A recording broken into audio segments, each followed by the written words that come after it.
I'm Nurse Jessica Seitz. And I'm Nurse Erica.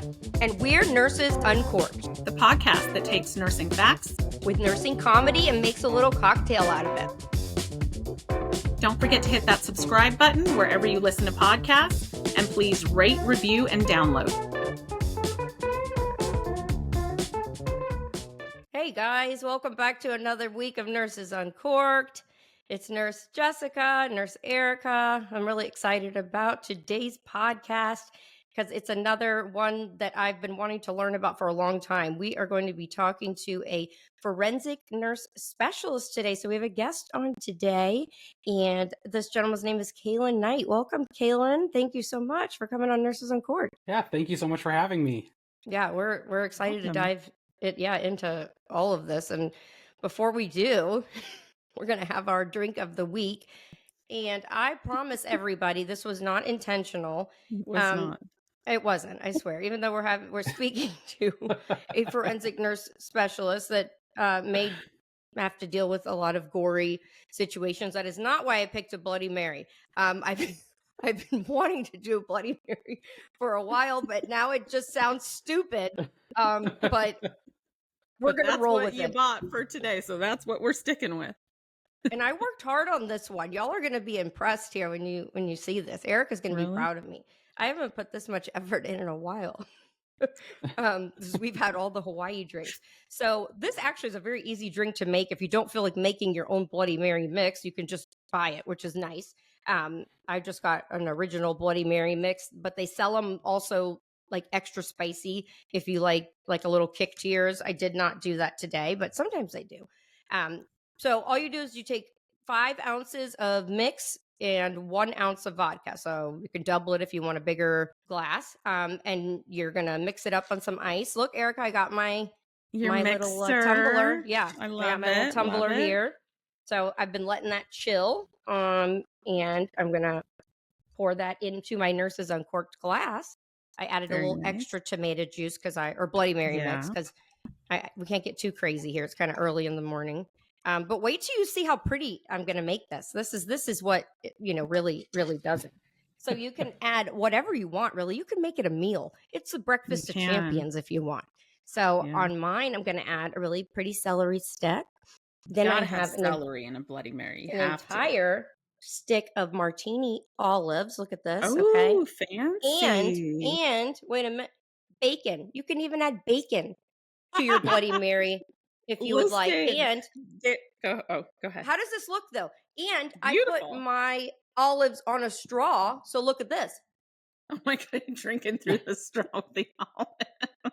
That's really fancy with it. Very fancy. It's I delicious. love it. I like it. Yeah. So cheers. This is but I've seen all sorts of stuff. People put tons of bacon. Cheeseburgers, mini cheeseburger sliders. There's a restaurant here in Vegas that does that. It's crazy.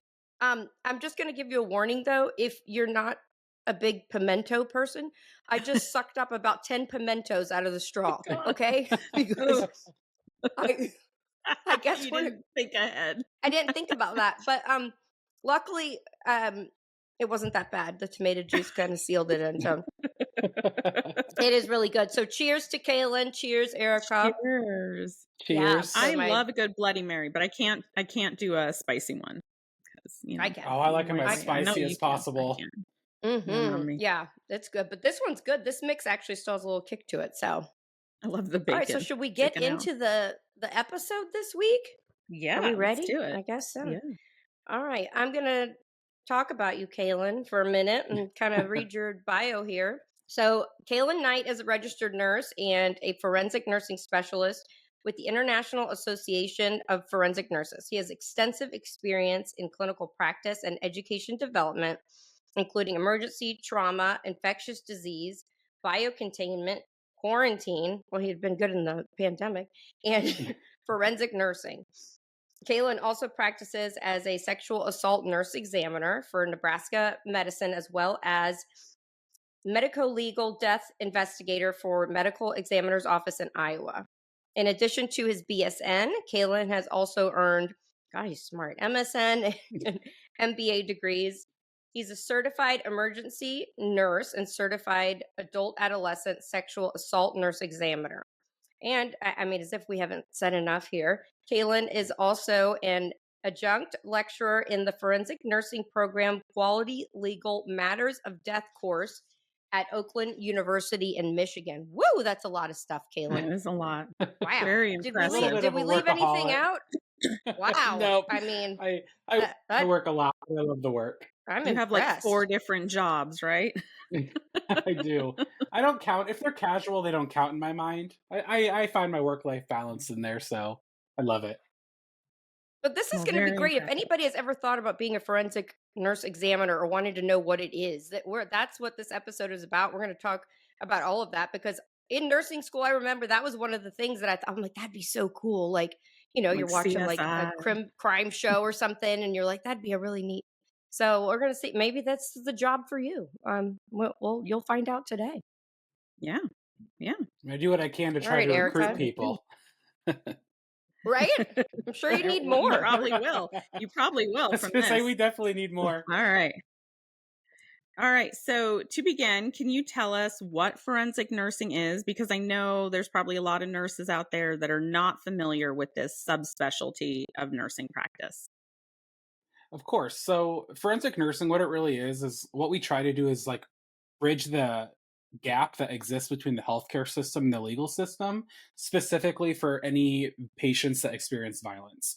So historically, when people think of forensic nursing, the thought has always been primarily sexual assault nurse examiners, which is the bulk of what we do currently, but there are so many other subspecialties that exist that are growing exponentially. So a lot of forensic nurse examiners that work for hospital-based programs, they're sexual assault nurse examiners, as well as caring for victims of domestic violence, intimate partner violence, human trafficking.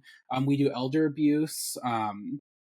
We do child abuse. And something that we're kind of working into that I'll talk about today is workplace violence, specifically against healthcare workers, just because as forensic nurses, we know the ins and outs of like state statute. We know how to deliver medical care and meet the patient's forensic needs at the same time. So that's really what we try to do. We try to make sure that the legal needs and the patient's medical needs, based upon the history of whatever violence they experience, are met.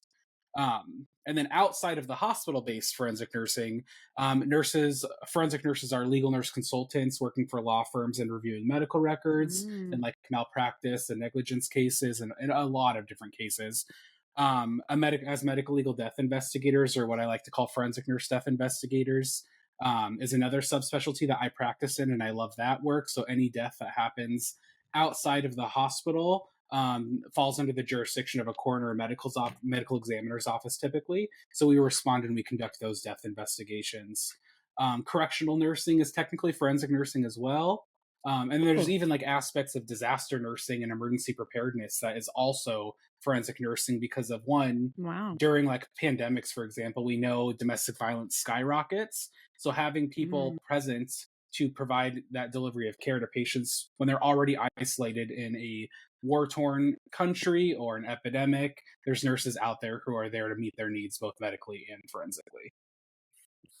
Wow. That's way more broad than I realized of what falls under the forensic nurse examiner umbrella. That's very interesting.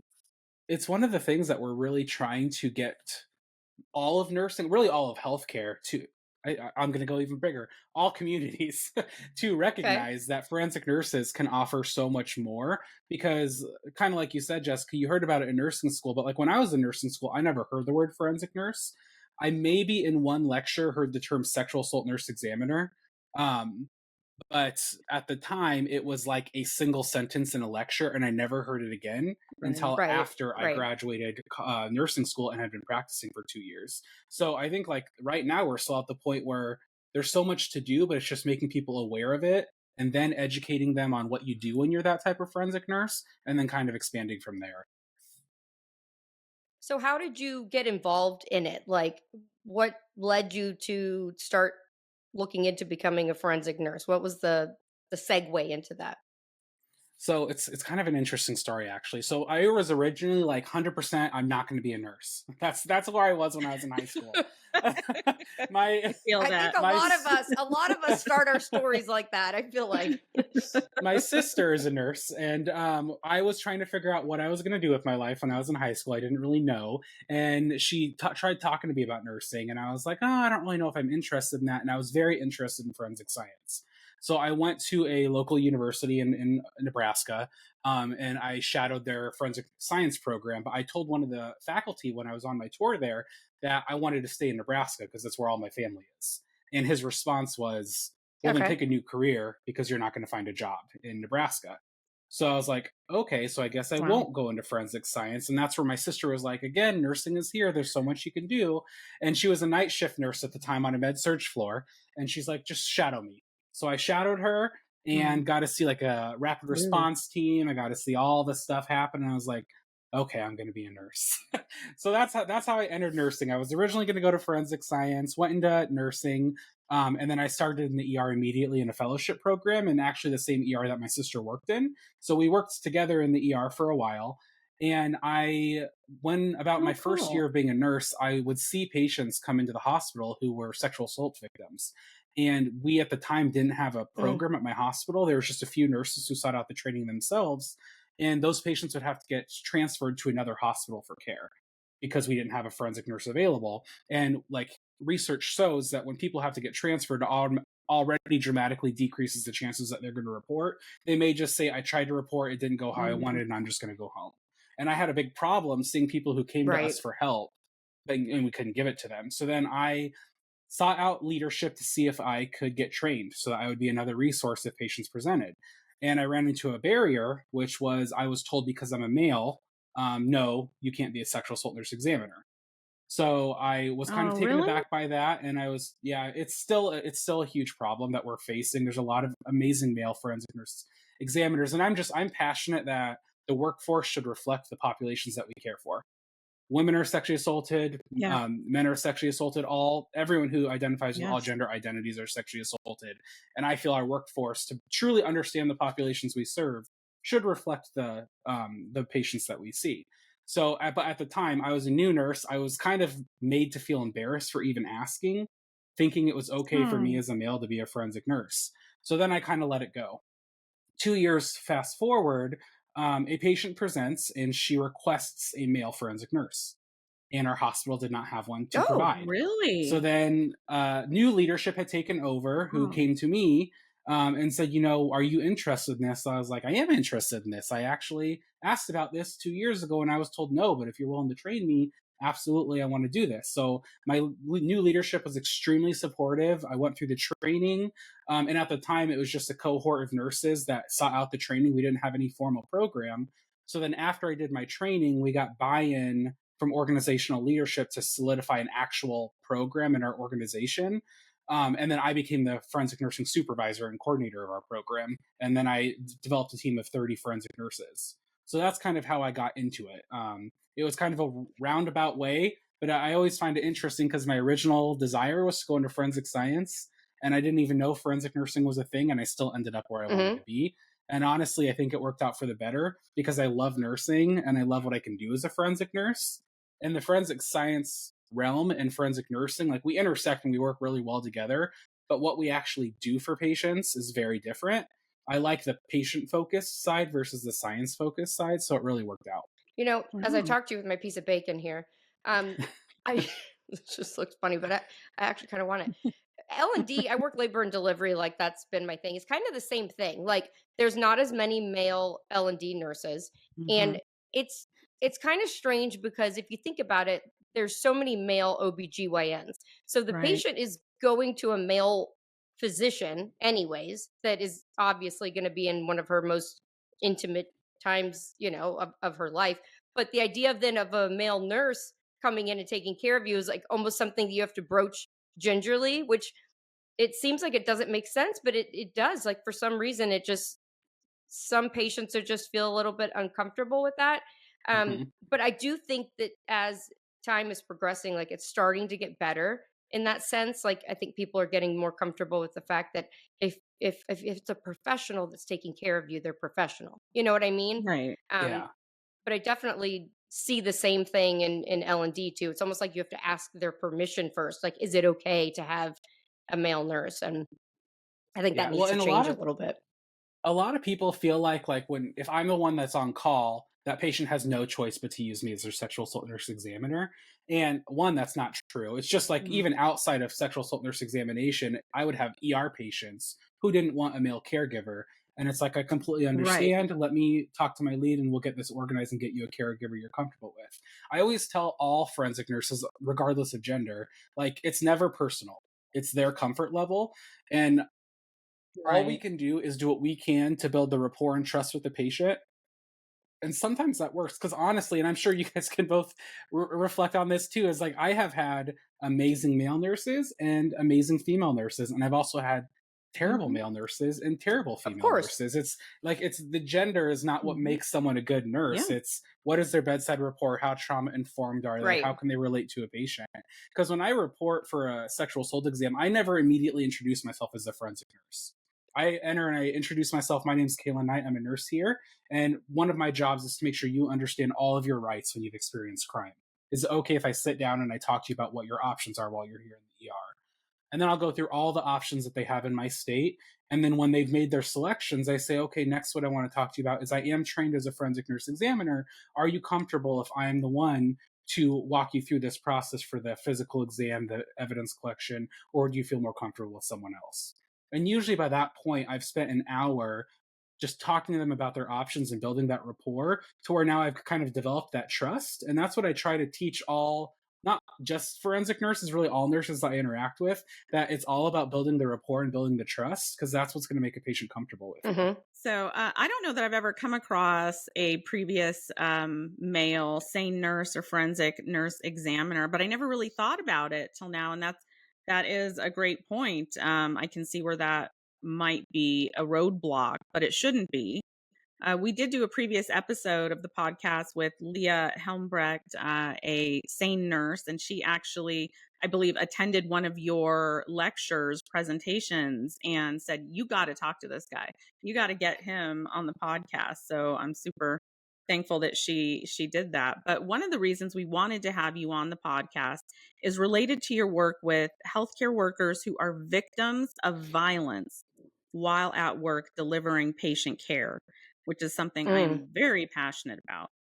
Can you tell us a little more about what you do in that realm? Of course. So when we were developing our hospital-based forensic nursing program, obviously primarily we responded in the ER. That's where most of our forensic patients presented. And what we begin to notice is it's also one of the highest areas in healthcare that healthcare workers are assaulted by patients or visitors. And we would see that happening and no reporting was being done. Like we'd see people who have injuries and bruises and abrasions from attacks, but they're not getting forensic care, but we're responding to patients who are assaulted and we're giving them forensic Right. care.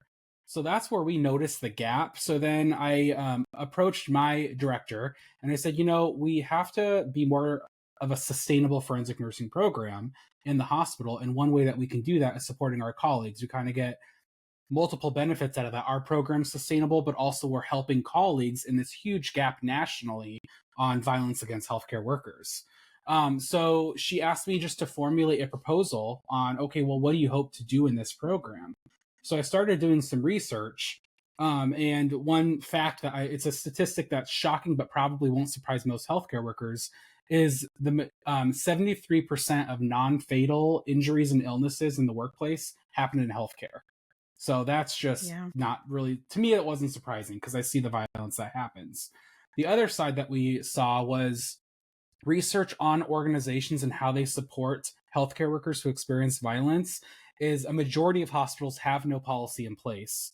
And when they navigate the barriers that exist, it's organizational fallouts, it's policing fallouts, and then it's just the culture within healthcare, and honestly I'll say nursing, that like the myth that it's just part of the job when it's not, or there's no point in Exactly. filing a report because it's not going to go anywhere. And we've just been able to prove since we started our program and we started responding to colleagues that that is a myth, because we respond to colleagues who have been physically or sexually assaulted by a patient or visitor. We tell them what their rights are in Nebraska. So all of our team is very well aware of our state statutes regarding violence against healthcare workers. So we'll tell them what the state statute is. We'll tell them what we can offer them from a forensic nursing standpoint, meaning gathering the history, doing an exam of injuries, photographing those injuries, taking swabs if possible, and then connecting them with our local law enforcement to file that report. And then they'll sign a release of information for any evidence we collect, including photos, documentation, to be provided to law enforcement as part of that report. And then we also connect them with all other employee assistance programs that we have, community advocacy agencies if they're interested in that. And then we'll do ongoing follow-up with them to help them schedule work with workman's compensation since it's a work-related injury. And we'll also get them scheduled our employee health for any follow-up if necessary. So that's kind of what we do for our colleagues who are assaulted. I love that so much. What a valuable resource and program. And kudos to you for progressing that. It is such an area lacking in support. Thank you.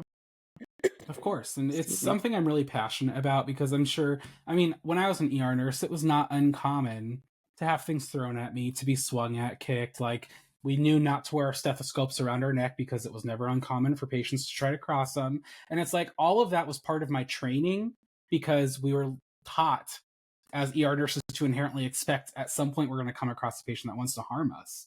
And the more I've matured as a nurse, I'm like, that shouldn't be a training. Like, yes, we need to keep ourselves safe. That's not normal. That's not the answer. The answer is like holding patients and visitors accountable and supporting it, colleagues when it happens and doing what we can to prevent it. So that's kind of something I'm passionate about and trying to get forensic nursing as a whole more involved in. So you kind of touched on this earlier, but I know obviously not all hospitals have a forensic nursing program like in the hospital. What do you think the reason for that is? Is it just financial? Is it because they aren't educated well upon with it? Like, what do you think the barriers are? Why is it not in all hospital systems? There's a variety of barriers. I'll say the number one thing is probably going to come down to the bottom line, and it's going to be budget of operating a program that doesn't necessarily make money. Like, it doesn't bring in a lot of money. Now, most states have reimbursement programs for sexual assault patients. So, for example, in my state, when a patient presents to the hospital and receives care from a sexual assault nurse examiner, there's state funding that we request at the hospital that covers the facility fee and the examiner fee for that care. And then any fees outside of that. So say a patient is a victim of strangulation and sexual assault. That state payment will cover the cost of everything we do as a forensic nurse, but then anything left over, like a CT exam of their neck for further injury, would first go through their insurance. And if insurance doesn't cover it, historically, it would be up to the patient to cover that cost. Well, we're very fortunate to also utilize the crime victim reparations funding through the government that will pay up to $5,000 of any bills relative to someone being the victim of a crime. So that's another thing that we do, and as forensic nurses, is we provide all the care, but we also we actually fill out the crime victim reparations applications with the patients in the ER and leave it with their medical record that we can submit for them so that they don't have to worry about the financial burden of it. So I would say one of the first barriers is just the cost associated with operating a program and the low return as far as bringing a lot of money in. The other barrier is rural communities have a huge gap because they don't have as many opportunities to stay competent in performing sexual assault exams. So nurses will get trained, and then 8 months goes by and they don't see a patient, and then the patient presents. And there's legal implications as a nurse if we mess up, and we could affect the patient's legal outcome and medical outcome if we don't know what we're looking at or how to properly collect it. So nurses get trained, they don't do it, and then they fall out of it.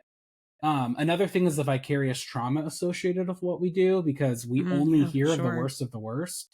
So nurses will do it, and then they'll do it for a while, and then it starts the more cases you hear, the more, and eventually you're going to hear something that maybe hits close to home from a loved one, yourself, whatever it be. So there's some burnout and turnover that we experience as well. And then it's just a availability of nurses interested in it, because we talked about at the beginning of this podcast, a lot of people don't know what forensic nursing is.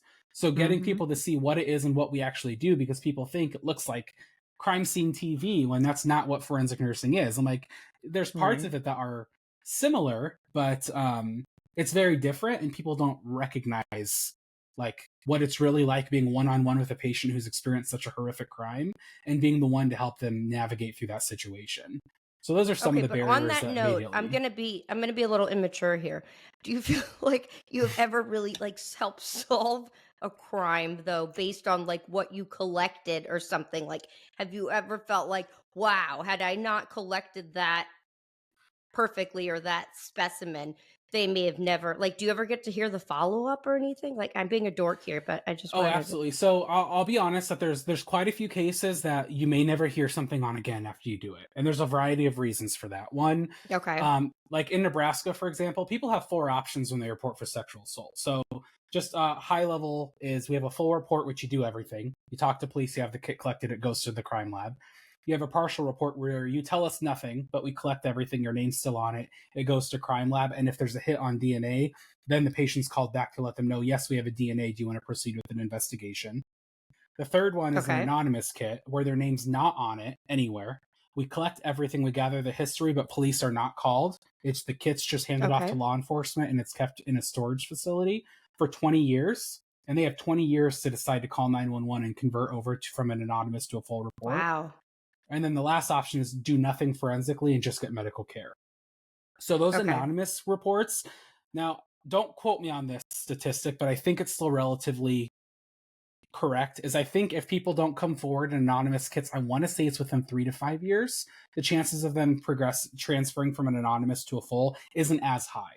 So if we have an Yeah. anonymous kit, you never know.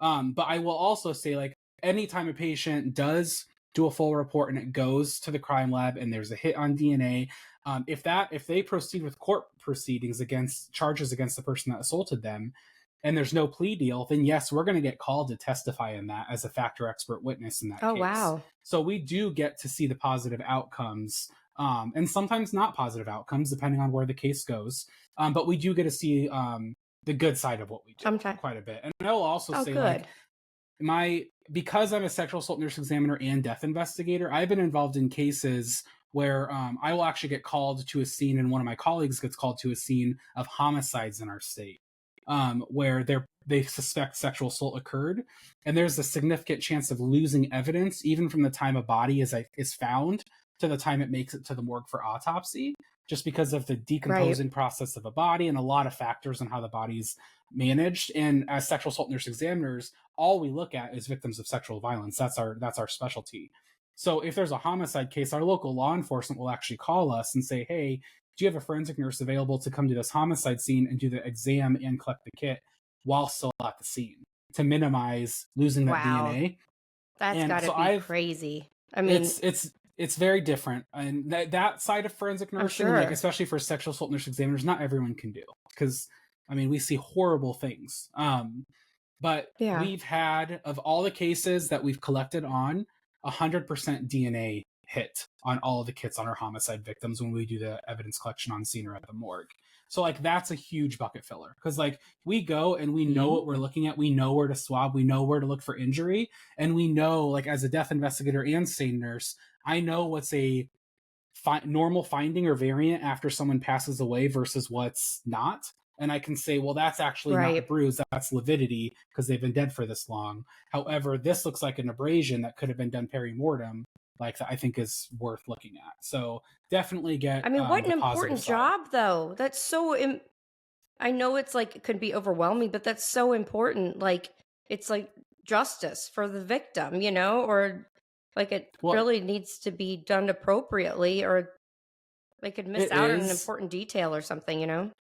And in a weird way, like obviously I love caring for all of the victims and survivors like that I've ever cared for, but there's something that I feel as a forensic nurse when someone has not survived their violence and they can't tell their story, like knowing that I'm being trusted to use my knowledge and expertise to go in and try to let a scene and their Yeah. body and the situation tell me a story. Like I feel really empowered as a nurse to be trusted with that ability to try to be the voice for someone who can't be a voice for themselves. So like it's a real I love Perfectly the said. work. Yeah. I'm curious, how did you go about getting buy-in at your organization for these programs? How did that come about? I'm sure it wasn't an easy process. It was kind of a maze because I was a new leader at the time. It was my first supervisory role, and I identified this gap. And I was like, okay, how do I address this gap? I didn't really know who to go to at first. So what I first did is I reached out to our human resources department and I said, okay, I'm the forensic nursing program supervisor. Can you tell me if this happens to an employee, what happens in the background that all the other staff don't know about? And they kind of told me what their resources were, and I was like, okay, some of those are great, some of them are gaps. Like there's certain we could be doing more. And then I educated our human resources department about what forensic nursing is and what we do for patients. And I said, is there anything that we could do to fill some of those gaps as part of our forensic nursing program where you're handling like the business side of HR, but then the person is not lost in the middle? Like, because honestly, what I always tell people, I always picture this scatter in my brain where, okay, a nurse is punched in the face. And then you have leadership over here talking about we need to create education house-wide on how to de-escalate patients. And then you have this threat assessment being done at this leadership level. And then you have the unit level leadership making sure that they send the employee assistance program email to the person that was punched. But then you have the person who was actually punched in the middle, like just looking at everyone do all these things, but no one's talking to them. So I said, let us, the forensic examiners, be the one that is with the person that was punched. While you guys all do what you have to do, we make sure that the colleague feels reported. We're the liaison between the colleague and any leaders, any external agencies, employee assistants. Let us do all of that. And HR was like, yes, because we don't know what we don't know about violence and when people are assaulted. Great. So then they said, develop a proposal and bring it to your level leadership. So then I developed a PowerPoint. I put all the statistics I could find on workplace violence together. And I developed basically an internal business plan on what these consultations would look like. And then I also requested using that from MBA degree. It came in handy actually for once. I reached out to our threat assessment team and I said, can you give me all the statistics on we call them shout out for safeties for colleagues who are injured by patients. So I know what to anticipate volume wise. And I included all of that in my presentation. I brought it to my director and they're like, this is amazing. Yes, let's do it. And then we kind of went from there and it made it all the way up to our CNO who approved it. And then that's kind of how it came about. And then we planned for it was about a 6-month planning period with a task force of a bunch of different leaders where we wrote new policies. We developed our internal processes. We made sure everyone understood what they were responsible for. And then after that 6 months, we went live. And in that first month, we had about 30 consultations. To date, I guess it's been about a little over, actually, it's almost 2 years now. We're probably sitting around 120 consults total that we've done for colleagues who are assaulted. Wow. What a great resource. Now we're going to take a moment to hear a word from our sponsor. I cannot tell you how excited I am about Halloween, and I'm also excited about this scent that I got in the mail from Stink Bomb. Pumpkin spice. It's pumpkin spice. It's pumpkin spice season. It's lattes. I love that scent. But I don't think I have that one from Stink Bomb. Oh, sorry. Too bad. So for those of you that are living under a rock and don't know what it is, Stink Bomb is these little, looks like chapsticks, and you put them under your nose and it blocks out horrible smells. And when I tell you, I absolutely adore their scents. I love their evergreen, but this I would say is right up there. The pumpkin spice is right up there. So if you're in the fall mood, I would order it my favorite ASAP. Scent for a candle, for anything this time of year. I love pumpkin spice. I need to get one of those scented ones. But yeah, you dab it under your nose. It's clear. No one can tell that you're even wearing it. And it's super convenient. And you're immediately transformed into a pumpkin. No, but seriously, if you're interested in checking it out, you should. It's made by an ER nurse. Go to stinkbombodorBlocker.com and you can use code Uncorked15 and get 15% off your entire purchase. So before we get into our next question, Erica, I think that we should jump into our problem of the week. Problem of the week. Yeah. There's been one. I do. I have actually gotten this one multiple times from different people that have been messaging and emailing. And they are perhaps at certain points in their negotiating process with their union for a new contract. Their old contract is up. Maybe they're getting nowhere with the employer. No surprise. and a potential strike is looming. Now, Okay. one of two things can happen. You can get a group of nurses who are predominantly very fearful and don't want to go on strike at all. Or you can get the ones that have been maybe so beaten down, so to speak, for so long that they are just done. And they're like, we want to strike. We just want to strike. Those are the ones Erica loves. I do. But I think that when that happens, sometimes there can be a tendency to lose sight of the goal. And the goal is to get a great contract, a fair contract, right? The goal is not to go on strike. Yeah, going on strike is amazing and it's empowering and it's a badass power move, and nothing feels better than walking out that first day and sticking it to, your corrupt management. But that's not the goal. The goal is getting a contract. And so I think that sometimes they lose sight of that, and it can delay things and complicate things. You need to really always keep your eye on the prize. And if there is a tentative contract that is tentatively, agreed upon to avert a strike, really look at that. Really look at it and go, is this a win? Now, if it's terrible and it's not a win and there's nothing good in it, okay, fine. You're going to move on. But if it is, that's a win. That's the win right there. The win is not going on strike. The win is getting the contract. So I think that sometimes that needs to be a reminder to some nurses. And it's been coming up a lot recently. But if you do go on strike, please call us and we would love to come. Love to come because it's awesome. Kalen, do you come from a hospital that is unionized, or where you work? Is there a union? I don't know of any Midwest aside from maybe the Northern. I think that there was some work up there.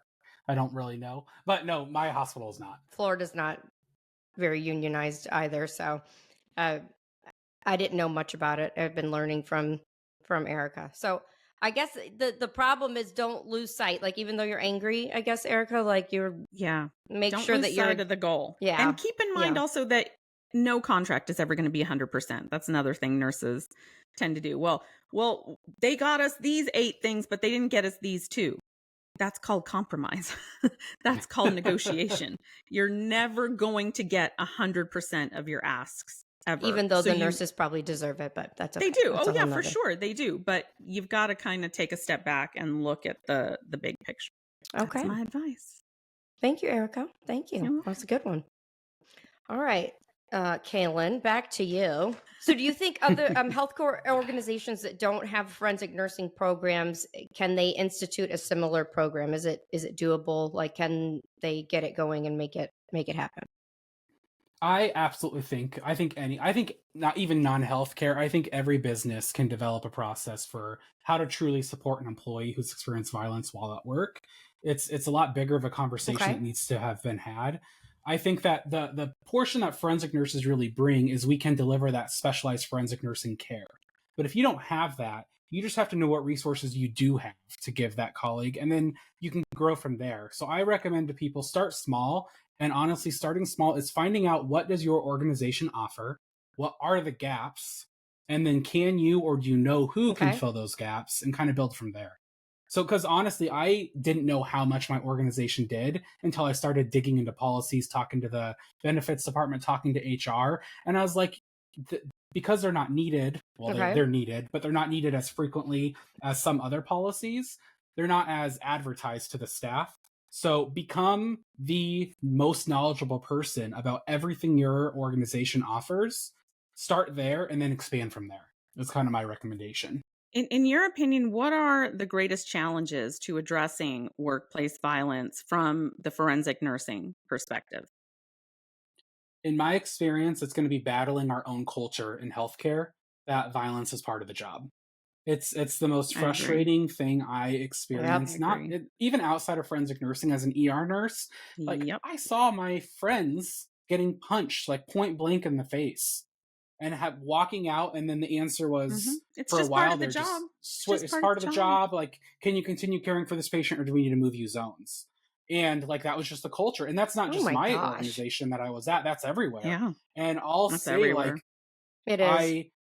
I learned that being advocating for like your colleagues and like going with an answer, I'm very fortunate to have to work at my organization because they're extremely receptive. If a nurse has an idea and we want to institute something, they pretty much have bought into everything I proposed from the forensic nursing standpoint, which has been amazing. I know that not all hospitals and systems are like that. So it's it's battling the culture of organizations and then also battling the culture of like maybe even non-healthcare providers who say there's no point in reporting this because it's not going to go anywhere. And I don't want to pick Hmm. on law enforcement because Right. I don't think it is all law enforcement. I think there's certain people out there who have been But they burned do or do saw that. some. Yeah, it happens. It really does happen. And it's being able to It speak up does. and say, I Management understand that you does may it. feel Law that way. enforcement does it. Yeah, so it's just speaking up and saying, I understand that you may feel that way, but based on our state statute, this meets the qualifications for an assault, and your job is to take that report, and you should take that report. And I've actually had a case where a colleague was pretty badly injured, in my opinion, wanted to report. A security officer said, there's no point in reporting. This person's on a board of mental health. It's not going to go anywhere, so don't bother. Then the nurse decided not to report, but then did elect for a forensic nurse to come in to gather the history and take the photographs of her injuries. Well, after we spoke with her and told her her rights, she said, oh, then I do want to report. She reported, and that turned into a class 3 felony. The patient was charged and they were arrested. And Wow. I'm like, this is exactly why. Because there just That's has to be awesome. someone to say, that's not okay. And we all need to do our part. Yeah. The patient's part is deciding whether or not they want to report. The forensic nurse is making sure they understand their rights, and your part is taking that report. So it's our we've come a long way in our Yeah. culture. But that was our biggest challenge, getting people to recognize that it's not part of the job, and if it happens, we need to acknowledge it. That's Absolutely. awesome. Is there any other big success stories that you're allowed to share or something that stands out in your mind regarding these Um, programs? Yeah, and another program I actually haven't talked about, and I could talk for hours about it, so I'll try to keep it high level. But we actually do another workplace violence program at my organization. We call it SOAR. It stands for Strength, Opportunity, Autonomy, and Resilience, and that's for employees who are in domestic violence or intimate partner violence in their personal lives. And what we do is we offer them a safe place to workplace safety plan and personal safety plan when they're at work, because usually that's the only time they're safe and away from their abuser. So we will actually work with the colleague and their supervisor to get them covered in their workplace for up to 2 hours, where they meet with a forensic nurse and we do workplace safety planning. And then we call in a community advocate to come to the hospital for personal safety planning. That way they feel as safe as they can for work, and they can plan for their future, whatever that be, to keep themselves and their families as safe as possible while they're safe in the workplace and their abuser doesn't know what's happening. So that's another program we do. And we actually had a colleague who was a part of our SOAR program that was being harassed and stalked by an ex-partner. Um, and we were able to do her Oh workplace safety gosh. planning, change her work site, change her number at work so that the person wasn't calling and harassing Oh, wow. frequently. Um, we helped get her protection order to our security officers. We educated her on all the policies if there's an active threat against her or anyone else in the workplace. Me and actually another one of our SOAR coordinators went with them to her protection order hearing as support, because she didn't have a lot of support system and she would have to face her Oh, abuser in the courtroom. So we went to basically support her through that process. And we were able to get the protection order, um, basically make everything fall in line exactly how it would ideally be for her in that situation. So that's another one of my success stories, I feel, just because I love, like, that doesn't exist anywhere. Like, people Yeah. feel stuck. And if we know that the safest time yeah. they're No. away is at the workplace, why are we not doing the planning at the workplace? So that was another thing my organization supported, and I presented on our last IFN conference. And there's actually a lot of forensic nursing programs who are now looking at instituting a similar program. Yeah. What an amazing resource. Another one. That's so impressive. We need more of that everywhere, not just in healthcare. If you could give one piece of advice to listeners who want to institute something similar at their organization, what would it be?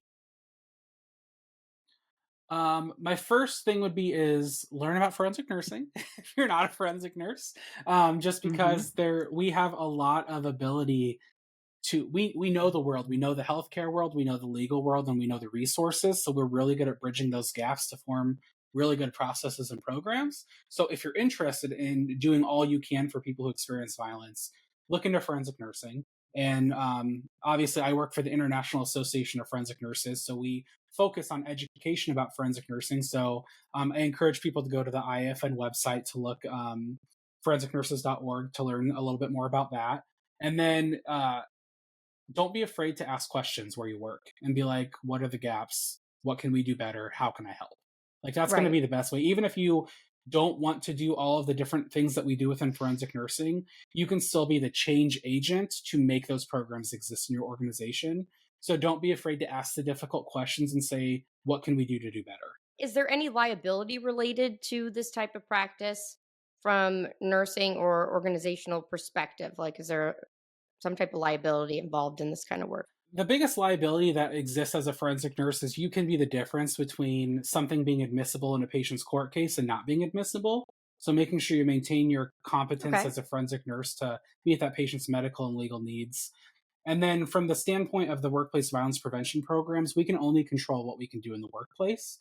So from a liability standpoint, focus on the workplace and connect the colleague to resources for external agencies that can support them in personal Okay. safety planning and personal assistance. If there's a listener who wants to be involved in forensic nursing in general, where would they start? I would absolutely say start with forensicnurses.org, learn a lot about forensic nursing. If you join as a member of IFN, we can actually connect you with people in your region, and you can be part of the open community to learn more about forensic nursing, see what training opportunities there are out there. There's also, like you said, a lot of forensic nurse influencers that I recommend people follow. So you mentioned Leah Helmbrook. I believe she's at Off the Clock Nurse, Mhm. who does a lot of forensic nursing education. Yes. Mhm. I do an educational for Instagram on forensic nursing. It's at forensic_murse, MURSE. And then there's also, even if you don't want to be a forensic nurse, there's ways to give to forensic nursing. So fundforensicnurses.org is the foundation associated with the IFN, where we do a lot of global work. Like right now, we're working on Uganda, increasing forensic nursing access out there that people can donate to. So there's quite a few ways, just honestly, that's at the click awesome. of a button in research, you can get connected to resources. And if people reach out directly to me through the IFN, my name's on the website. People can email me and I can connect them with resources as much as they want. That's literally what we're there for, is to give education and resources on forensic nursing.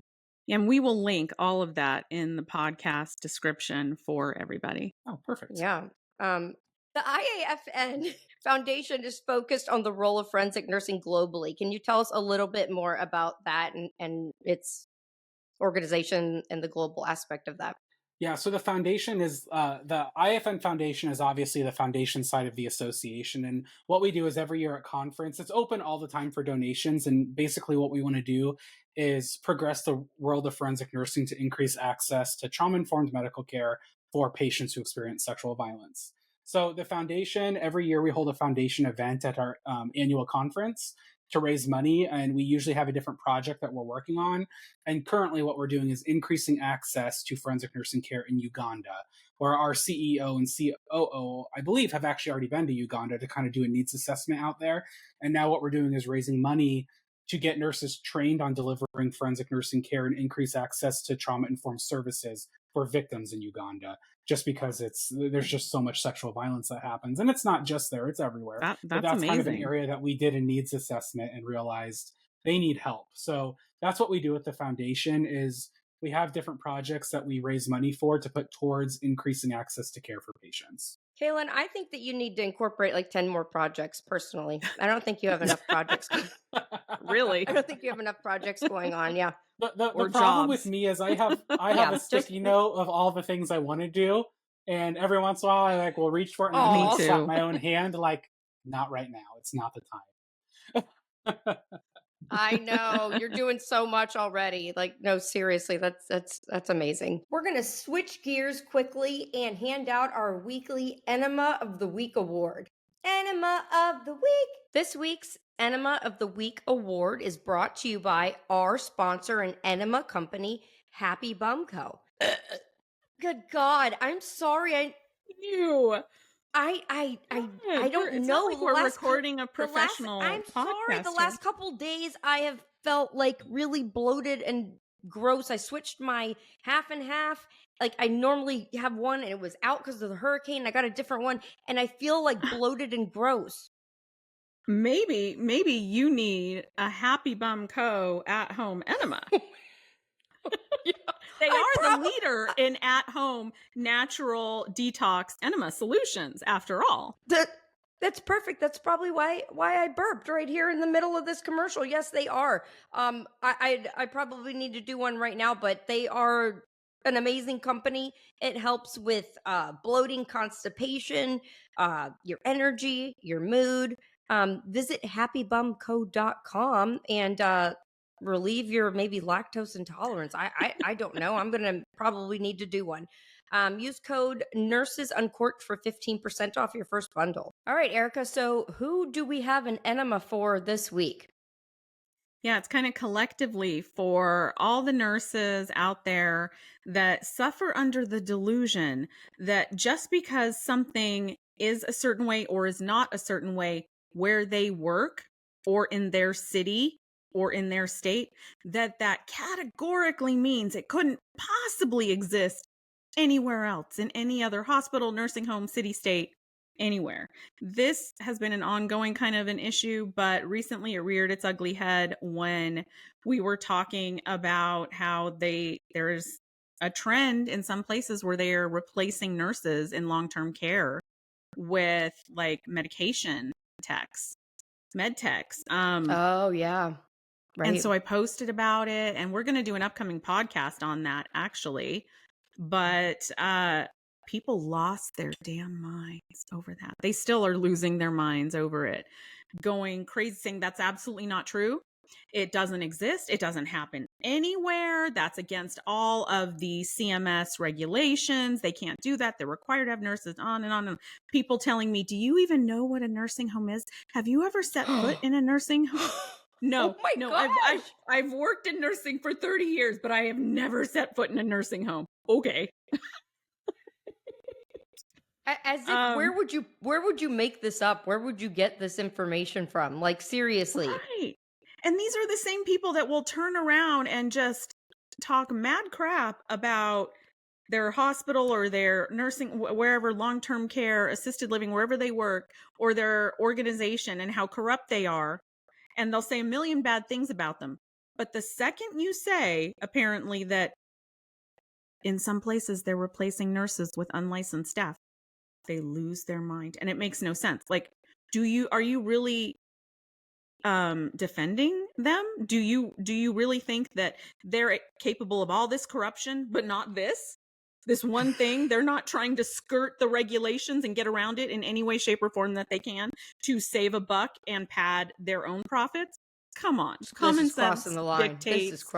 This is crossing the line. It's so crazy. So this week's Enema Award goes to nurses that need to open their eyes and wake up and realize that it's different in every facility. It's different in every state and city. And just because you may not have witnessed it does not mean it's not happening elsewhere. Wait, and to the nurse that told you look like Tanya Harding.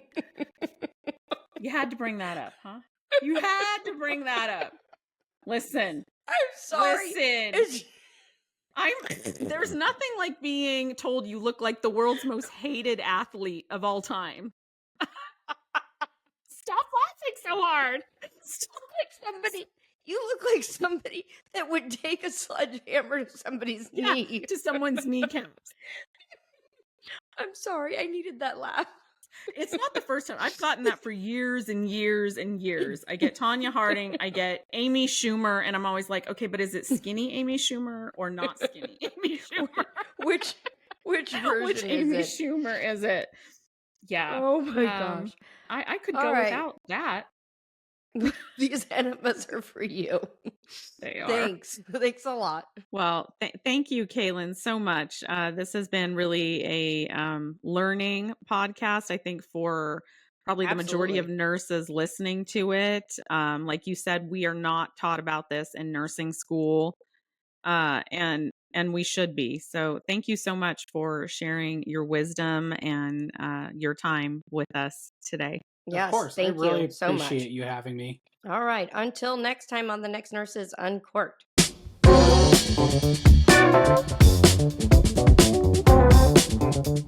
This week's Enema of the Week award is brought to you by our sponsor and enema company, Happy Bum Co.